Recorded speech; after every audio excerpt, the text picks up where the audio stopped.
Bonjour à tous, c'est Captain de la chaîne Captain Trading. Alors aujourd'hui on se retrouve sur la chaîne de Krill pour un nouveau tutoriel de la Captain Trading Series. Alors je vous rappelle que chacun des épisodes sont complémentaires les uns des autres. Alors si vous n'avez pas vu les précédents, je ne peux que vous inviter à voir le reste de la Captain Trading Series et ça vous permettra d'avoir de bonnes bases pour débuter en trading. Alors on va voir ensemble aujourd'hui comment repérer et détecter des opportunités explosives. Alors pour ça, pas de magie, on va tout simplement utiliser mon indicateur préféré qui est le Shop Index. Je vais vous présenter un peu qu'est-ce que c'est que le Shop Index, les différentes phases de marché, comment interpréter ce shop, les clés de son utilisation dans le trading et on va faire un petit cas pratique évidemment pour pouvoir bien comprendre. Alors le Shop Index, donc ça a été inventé par un trader, le trader australien Drace. Il l'a mis en place pour essayer de déterminer si le marché est en phase de consolidation ou en phase de tendance. Donc cet indicateur ne donne absolument pas le sens de la tendance lorsqu'il est chargé ou déchargé. Donc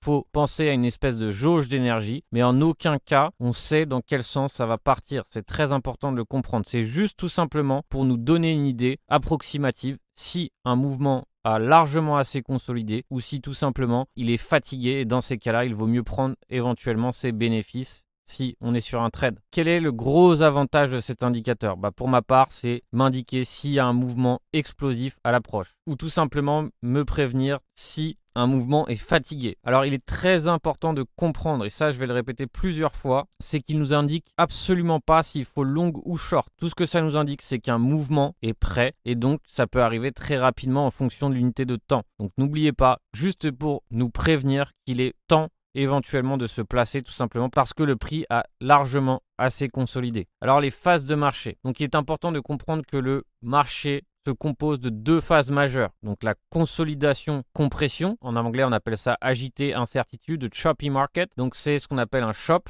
tout simplement c'est quand on ne sait pas trop ce qui se passe, un marché en crabe. Donc c'est généralement lorsque le marché consolide, donc généralement il est bien plus longtemps en consolidation qu'en expansion. Donc très souvent qu'est-ce qui se passe? Les traders font des erreurs parce qu'ils n'arrivent pas à discerner que c'est un marché en consolidation. Donc dans ces cas-là, ils achètent les résistances, ils shortent les supports alors que finalement on est juste en train de consolider et on reste dans un pattern. Et donc la deuxième phase qui est une phase d'expansion, donc qui s'exprime par une tendance. Donc ça, généralement, dans un cycle, c'est beaucoup moins. En revanche, lorsque la phase d'expansion est en place, il est bien plus facile de trader. Donc c'est très important de comprendre lorsqu'on est en phase de consolidation ou en phase d'expansion. Comme vous voyez ici sur ce petit graphique, on voit les différentes phases du marché. Donc dans les rectangles, c'est les phases de consolidation-correction. Donc là, j'ai pris le Litecoin. Et comme vous pouvez le voir, par exemple, actuellement, nous sommes dans une phase de consolidation. Tant qu'on n'est pas sorti de ce pattern, on est toujours en consolidation. Et comme vous pouvez le voir avec les flèches vertes, les phases de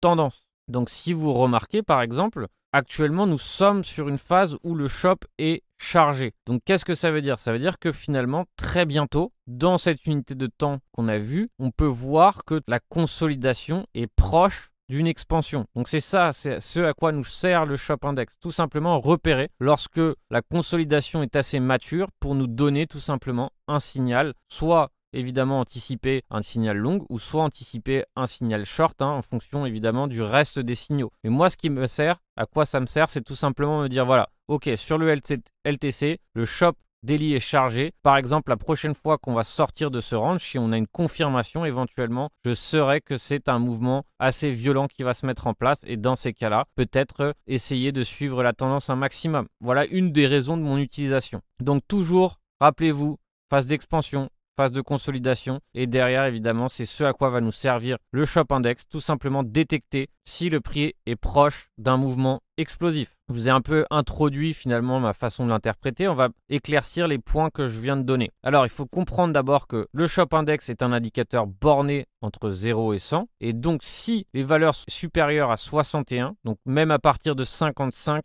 ça commence à être un shop chargé, il y a un mouvement fort qui va être imminent. Alors en fonction de l'UT, ça peut mettre plus ou moins de temps à se développer. Par exemple, quand on a un shop chargé en daily, ça peut mettre plusieurs jours parce que c'est un shop daily. Mais généralement, sous une semaine ou autre, on est plutôt fixé. Sur un shop 4 heures chargé, donc au-dessus de 55 voire 61, il lui faudra peut-être plusieurs jours, un ou deux, peut-être avant éventuellement de se déclarer. Donc ça, c'est évidemment une moyenne que j'estime par rapport à mes expériences passées. Donc si le shop est quant à lui inférieur à 38, il est ce qu'on appelle fatigué. Donc il est possible que suite à un shop fatigué, on ait une phase de consolidation, correction qui arrive. Et dans ces cas-là, par exemple, j'aime bien utiliser cette valeur pour prendre des bénéfices, éventuellement si je suis en trade. Donc c'est ça, c'est ce à quoi nous sert le shop. Tout simplement identifier la force qui réside dans un mouvement, la force ou la fatigue. Donc c'est que j'appelle une jauge d'énergie. Alors pour bien l'utiliser dans son trading, il faut comprendre que le shop nous sert à mesurer la force d'un mouvement prochain. Donc par exemple, lorsqu'on a un shop chargé en daily sur le Bitcoin, on sait qu'on peut avoir affaire à un mouvement de plusieurs milliers de dollars. Il n'y a qu'à regarder tout simplement les prix passés du Bitcoin lorsque le shop était chargé. Vous allez voir que peu après, il y a eu un mouvement énorme de plusieurs milliers de dollars. Donc ça nous sert à mesurer la force d'un mouvement. Par exemple, si on trade, on sait que le mouvement, quand il va commencer à se déclarer, il sera explosif. Donc ça nous permet aussi tout simplement d'être sur nos gardes, de comprendre que d'accord, ok, le shop est chargé. D'ici très peu de temps, si ça se trouve, on va avoir affaire à un mouvement explosif. Donc il faut éventuellement soit se couvrir, soit éventuellement se tenir prêt. Donc il peut aussi servir à prendre ses bénéfices. Je rappelle que quand un shop est déchargé, il est peut-être temps de prendre ses bénéfices. Alors après, ça ne veut pas dire que le prix peut continuer à hausser ou baisser. Oui, il peut. En revanche, c'est juste une indication que le reste du mouvement est plutôt lié à l'euphorie ou à des excès que de façon organique. En tout cas, il est préférable de rester sur nos gardes lorsque le shop est complètement déchargé. Pourquoi? Parce qu'on sait que dans peu de temps, une phase de consolidation va reprendre et dans ces cas-là, ça sera à nouveau un marché agité en shop.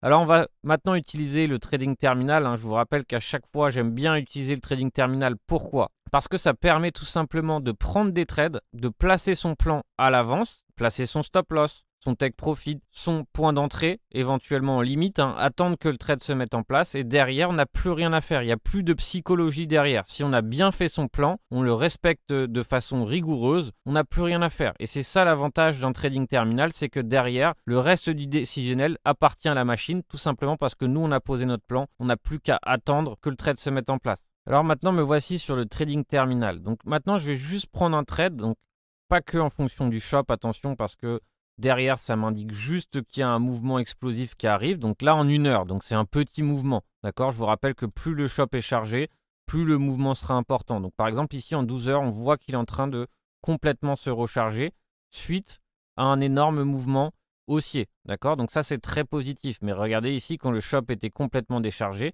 rapidement, on est parti en phase de consolidation. Donc dans ce trade, je vais prendre un petit trade en unité de temps 1 heure. Donc, je vais spéculer sur le fait qu'on soit en train de rebondir actuellement et que le shop ici va se décharger à la hausse. D'accord? Donc, encore une fois, c'est assez spéculatif. Donc, dans ce cas-là, qu'est-ce que je fais? J'ai un plan précis. Je sais exactement quand est-ce que je sors si ça ne fonctionne pas. Comme ça, derrière, je sais combien je gagne, je sais combien je perds. Et c'est le principe de prendre un trade. Donc, ici, je fais all-in. Je mets un petit levier parce que ça ne me sert à rien de mettre un levier énorme. Je vous rappelle qu'au-dessus de 10, vous êtes carrément en danger. Donc regardez ici l'avantage du trading terminal, ça vous dit tout de suite à quel est votre prix de liquidation. Donc attendre un prix de liquidation est évidemment une grosse erreur, tout simplement parce que vous donnez de l'argent au broker, donc mauvaise idée. Ici, je place mon prix limite.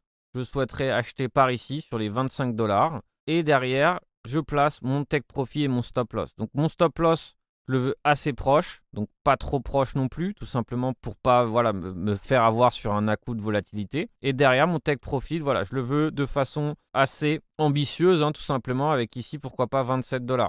Alors oui, c'est risqué, mais voilà, je pars sur du principe qu'on achète un support, d'accord? Donc encore une fois, ce support, j'estime que ça peut être une zone de support, donc revoyez mon tuto sur les supports et résistances, ça vous servira certainement. Et derrière ici, j'ai placé mon take profit, mon stop loss. Je sais combien je perds. Je perds 29 $ si ça va pas. J'en gagne 86 si mon trade fonctionne. Ça me paraît tout à fait raisonnable. Et je clique ici sur lancer mon long et j'ai plus rien à faire. J'attends tout simplement que le trade se mette en place. S'il se met en place. Derrière, si évidemment le trade se met pas en place, évidemment, tant pis, je saisirai un autre trade. Mais j'aime bien prendre ici en limite, ça me permet tout simplement d'essayer d'attraper le meilleur prix possible avec le meilleur ratio gain-perte possible. Donc voilà l'avantage du trading terminal et là on a tout simplement utilisé le shop dans notre trading. Alors c'est très important de l'utiliser avec d'autres stratégies évidemment, sinon ça n'a aucun sens. Alors voici pour ce petit tuto sur le Shop Index pour repérer des opportunités explosives. Donc c'est un indicateur que je regarde et que j'utilise énormément pour la simple et bonne raison que je sais à peu près à quoi m'en tenir lorsque le shop est chargé et dans ces cas-là, ça me donne un énorme avantage dans mon trading.